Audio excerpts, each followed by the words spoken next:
નમસ્તે મિત્રો, સ્વાગત છે તમારું મારા આજના નવા વિડીયોમાં। તો મિત્રો, આજે આપણે બનાવીશું દાલ બાટી। તો એના માટે મેં 1 વાટકી તુવેરની દાળ લીધી છે, 1 વાટકી ચણાની દાળ લીધી છે, અડધી વાટકી, અને 1 વાટકી જેટલી આપણે મગની ફોતરા વગરની દાળ લેવાની છે। તમે આમાં ફોતરાવાળી દાળનો પણ ઉપયોગ કરી શકો છો। આ બધી દાળને મેં સારી રીતે સાફ પાણીથી ધોઈ લીધી છે અને આપણે 1 ટામેટું આની અંદર એડ કરવાનું છે। તો આપણે આ બધી દાળ ધોઈ અને રેડી છે। આપણે કુકરમાં પાણી મૂકી દેવાનું છે અને બધી દાળને એમાં એડ કરી દઈશું।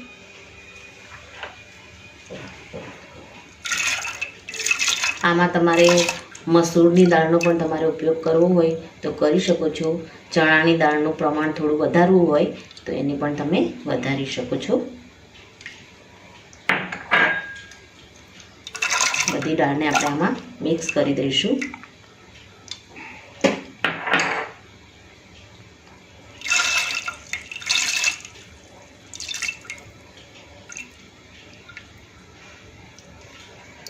આમાં આપણે ટામેટું એડ કરી દઈશું। મીઠું આપણે ટેસ્ટ મુજબ લઈ લઈશું। આમાં અડધી ચમચી ઉપરથી આપણે થોડું તેલ એડ કરી દઈશું, જેથી કરીને આપણી દાળ ઉભરાય નહીં। હવે આપણે આને ઢાંકણ ઢાંકી અને થવા મૂકીશું।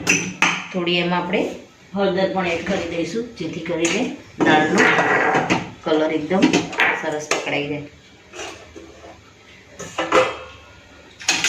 આપણે થોડી હળદર એડ કરી દઈશું। હવે આપણે દાળને ઢાંકી અને 4 થી 5 સીટી આવે ત્યાં સુધી આપણે એને કૂક થવા દઈશું। મિત્રો, આપણે દાળ આપણી થાય ત્યાં સુધી આપણે બાટી બનાવવાની શરૂઆત કરીશું। તો મેં અહીંયા બાટી બનાવવા માટે લોટ લઈ લીધો છે। 5 થી 6 જણ ખાઈ શકે એટલા માપની આપણે બાટી બનાવીશું। તો ઘઉંનો આપણે ઝીણો લોટનો ઉપયોગ કર્યો છે આમાં આપણે તો મિત્રો, આપણે એમાં 1 વાટકી આપણે સૂજી પણ એડ કરીશું। ઘઉંનો આપણે ઝીણો લોટ લીધો છે એટલે આપણે આમાં સૂજીનો ઉપયોગ કરીશું।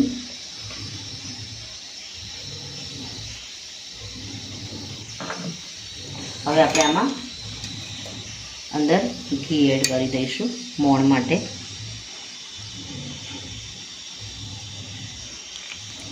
મુઠ્ઠી પડતું મોણ થાય એટલું આપણે આમાં ઘી એડ કરીશું। ત્યારબાદ આપણે થોડા એમાં તલ એડ કરી દઈશું। અજમો આપણે લઈશું, એને આપણે હાથ વડે મસળી અને એને પણ આપણે આમાં એડ કરી દઈશું।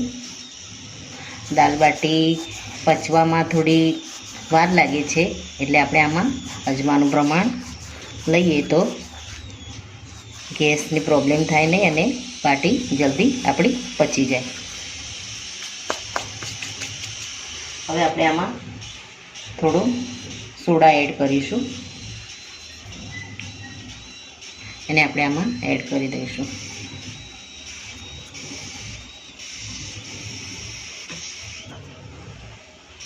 હવે આને હાથ વડે આપણે મસળી અને લોટમાં સારી રીતે મોણ કરી દઈશું। તો મિત્રો, આપણું મોણ હજુ બરાબર થયું નથી, આપણે ફરી ઘીને એડ કરીશું આમાં થોડું।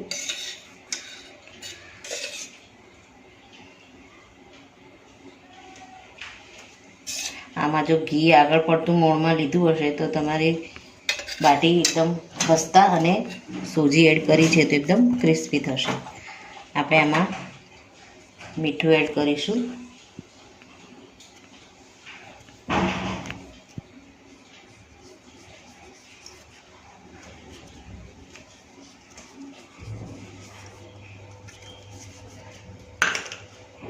હવે ફરીથી આપણે લોટને સારી રીતે ઘીમાં મિક્સ કરી દઈશું. તમારે તેલનું મોણ કરવું હોય તો પણ તમે કરી શકો છો, પણ બાટીની અંદર આપણે ઘીનું મોણ કરીએ તો એનો ટેસ્ટ ખૂબ જ સરસ આવે છે અને બાટી એકદમ સરસ ખસ્તા તૈયાર થાય છે. હવે આપણે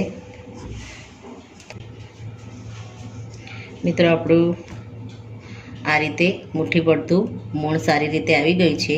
લોટમાં આ રીતે મુઠ્ઠી વડે બસ એટલું મોણ આપણે લેવાનું છે. હવે સારી રીતે મિક્સ કરી અને આપણે એને પાણી એડ કરી અને આપણે હવે લોટ તૈયાર કરી દઈશું.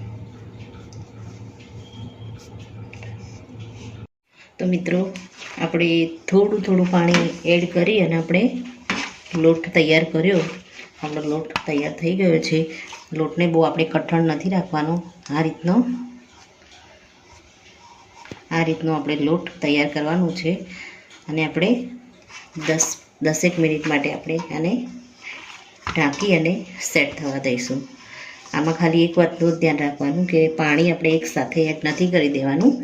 લોટમાં આપણે થોડું થોડું પાણી એડ કરી અને એને મસળતા જવાનું છે અને આ રીતનો સરસ લોટ તૈયાર કરવાનો છે. આને આપણે ઢાંકી અને 10-15 મિનિટ માટે રેસ્ટ આપીશું.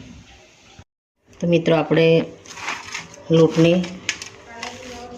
રેસ્ટ આપી દીધો છે. સોજી આપણી સારી રીતે અંદર લોટમાં ભળી ગઈ છે. હવે લોટમાંથી આપણે આ રીતના મીડિયમ સાઇઝના આપણે લુવા તૈયાર કરી દઈશું. આ રીતે એને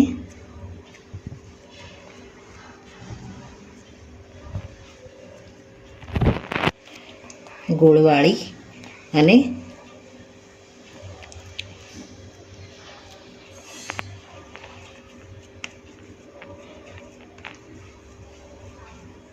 ઉપરથી આપણે કટ થોડું લગાવી દઈશું, જેથી કરીને આપણી બાટી અંદર સુધી સારી રીતે શેકાઈ જાય. આ રીતે આપણે બધી બાટીને તૈયાર કરી દઈશું. તો મિત્રો આપણી બાટી આપણે ગોળ વાળી લીધી છે. હવે આને આપણે ફ્રાય કરીશું. એ પહેલાં આપણે દાળને પણ ચેક કરી લઈએ. મિત્રો આપણે દાળને પણ ચેક કરી લઈશું. તો આપણી દાળ એકદમ સારી રીતે થઈ ગઈ છે. આને આપણે વઘારીશું. પહેલાં આપણે બાટીને તૈયાર કરી દઈએ. મિત્રો આપણે દાળને પણ ચેક કરી લઈશું. આપણી દાળ એકદમ સરસ મેલ્ટ થઈ ગઈ છે. આનો આપણે વઘાર કરીશું. એ પહેલાં આપણે બાટીને ફ્રાય કરી લઈએ. બાટીને તળવા માટે તેલ મૂકી દીધું છે. આપણે તેલ બરાબર હાઈ ફ્લેમ ઉપર થોડું ગરમ થાય પછી આપણે આની અંદર બાટી એડ કરીશું અને એને આપણે મીડિયમ તાપે આપણે એને ફ્રાય થવા દઈશું. મિત્રો બાટીને આપણે એકદમ આસાનીથી ફ્રાય કરવી હોય તો આપણે જે ગોળ વાળ્યા છે એને આપણે વચ્ચેથી આ રીતે અને 2 ટુકડા કરી દઈશું અને પછી ફ્રાય કરવા એડ કરી દઈશું, જેથી કરીને આપણી બાટી ફટાફટ રીતે એકદમ ફ્રાય થઈ જશે.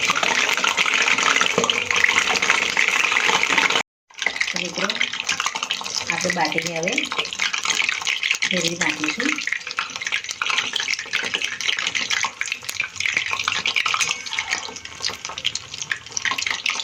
અને આપણે સારી રીતે અંદરથી ફ્રાય થાય એ રીતે આપણે ફેરવતા રહીશું અને ગેસને આપણે મીડિયમ જ રાખીશું. તો મિત્રો આનો કલર ચેન્જ થવા લાગે છે. હજુ આપણે આને ફ્રાય કરીશું થોડી, જેથી કરીને અંદર સુધી આપણી બાટી ફ્રાય થઈ જાય.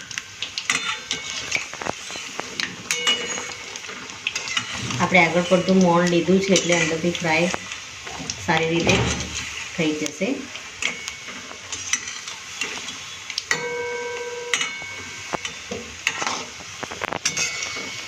તો મિત્રો આપણી બાટીનો એકદમ સરસ કલર ચેન્જ થઈ ગયો છે અને આપણી બાટી અંદરથી પણ સારી રીતે ફ્રાય થઈ ગઈ છે. આપણે આને હવે બહાર લઈ લઈશું. આપણે આને વાસણમાં કાઢી લઈશું.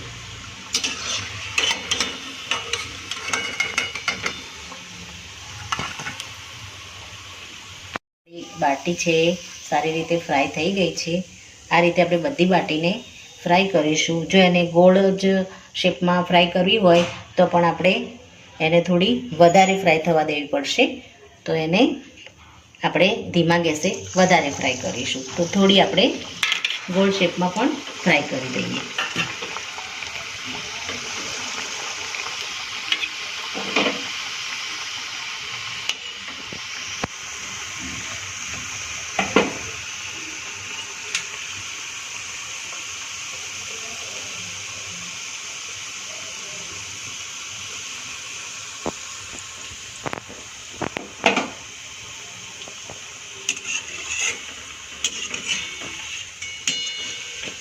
આપણે કટ લગાવ્યો છે ઉપર એટલે એમાં ગરમ તેલ અંદર ઉતરી અને અંદરથી સારી રીતે એવી ફ્રાય થઈ જશે.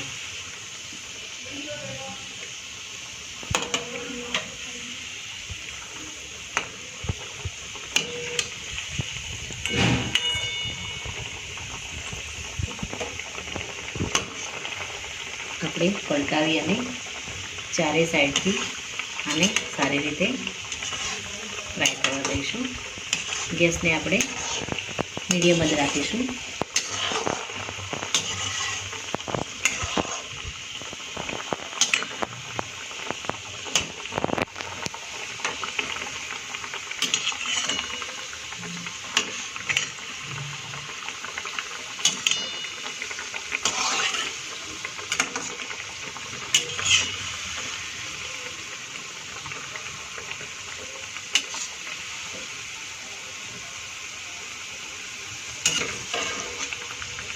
મિત્રો આપણી બાટી છે એને આપણે પ્રોપર ફ્રાય કરી દીધી છે.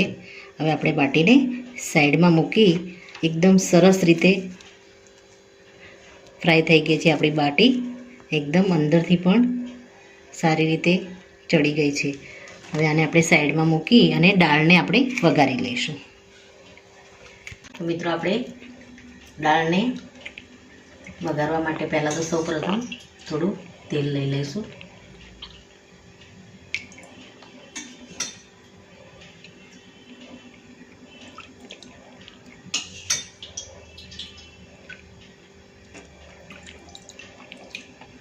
ત્રણથી ચાર ચમચા મેં આમાં તેલ એડ કર્યું છે. આપણી દાળ વઘાર તેલ સારી રીતે આવે એટલે આપણે આમાં થોડી રાઈ એડ કરીશું. આપણે આમાં 1 ચમચી જેટલી આપણે રાઈ એડ કરી દઈશું.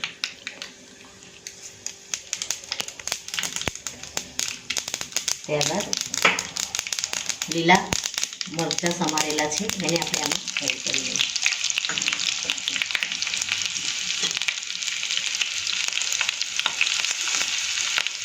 ત્યારબાદ લીલું સમારેલું લસણ છે એને આપણે આમાં એડ કરી દઈશું. ત્યારબાદ આદુને લીલું સમારી છે એને પણ આપણે આમાં એડ કરી દઈશું. એક આપણે ટામેટું સમારીને લીધું છે એને પણ આપણે આમાં એડ કરી દઈશું.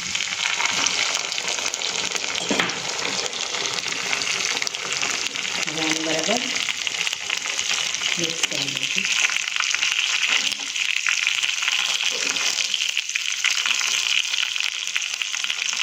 આમાં આપણે થોડી હિંગ એડ કરી દઈશું. હિંગ આપણે પહેલાં એડ કરીએ તો હિંગ આની અંદર બળી જાય છે, એટલે આપણે 1 ચમચી જેટલી હિંગ એડ કરીશું ઉપરથી. એની સાથે આપણે બધા મસાલા પણ એડ કરી દઈશું. આપણે ઓલરેડી દાળમાં આપણે બાફતી વખતે હળદર એડ કરી છે, એટલે આપણે 1 ચમચી એડ કરીશું. 1 ચમચી આપણે ગરમ મસાલો લઈશું. આપણે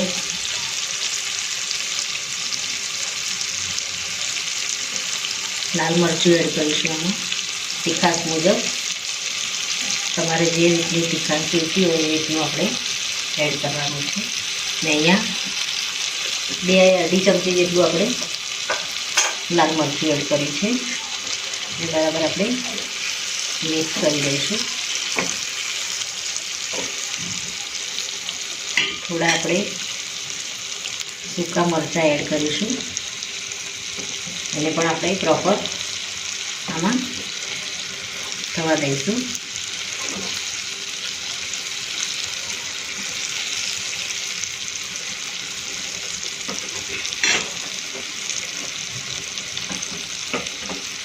ત્યારબાદ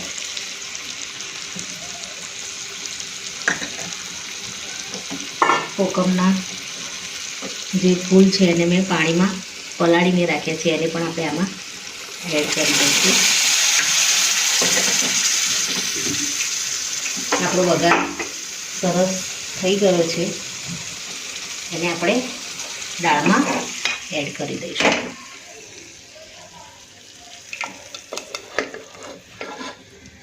આપણી દાળ વઘાર સાથે આપણે થવા દઈશું. આમાં આપણે જરૂર મુજબ પાણી એડ કરી દઈશું. દાળને આપણે બરાબર મિક્સ કરી દઈશું.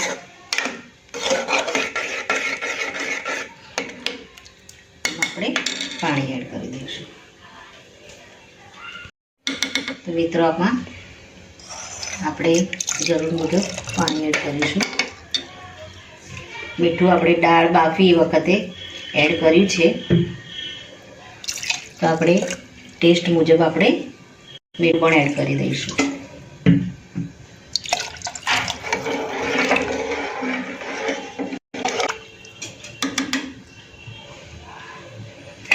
થોડું મીઠું એડ કરીશું.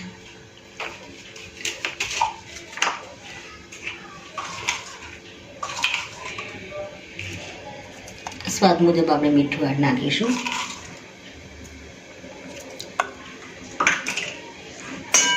હવે આપણે દાળને ઢાંકી અને 1 સીટી આવવા દઈશું. મિત્રો આપણી દાળ એકદમ રેડી થઈ ગઈ છે. હવે આપણે આને ઉપરથી કોથમીર પધરાવી દઈશું.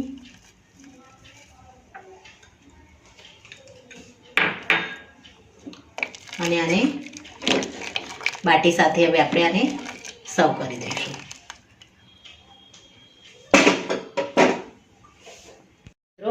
આપણી દાળ અને બાટી રેડી થઈ ગઈ છે.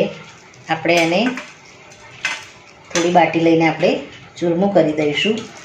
તો મિત્રો મારો આ વિડીયો અહીંયા પૂરો થાય છે. જો મારો આ વિડીયો તમને ગમ્યો હોય તો લાઈક કરજો, શેર કરજો અને તમારી ચેનલ દેશી સ્પૂનને સબસ્ક્રાઈબ જરૂરથી કરજો અને કમેન્ટમાં જરૂરથી લખજો કે મારી આ દાળ બાટીની રેસીપી તમને કેવી લાગી. તો ફરી મળીશું મિત્રો એક નવા જ વિડીયો સાથે. ત્યાં સુધી આવજો મિત્રો. Thank you.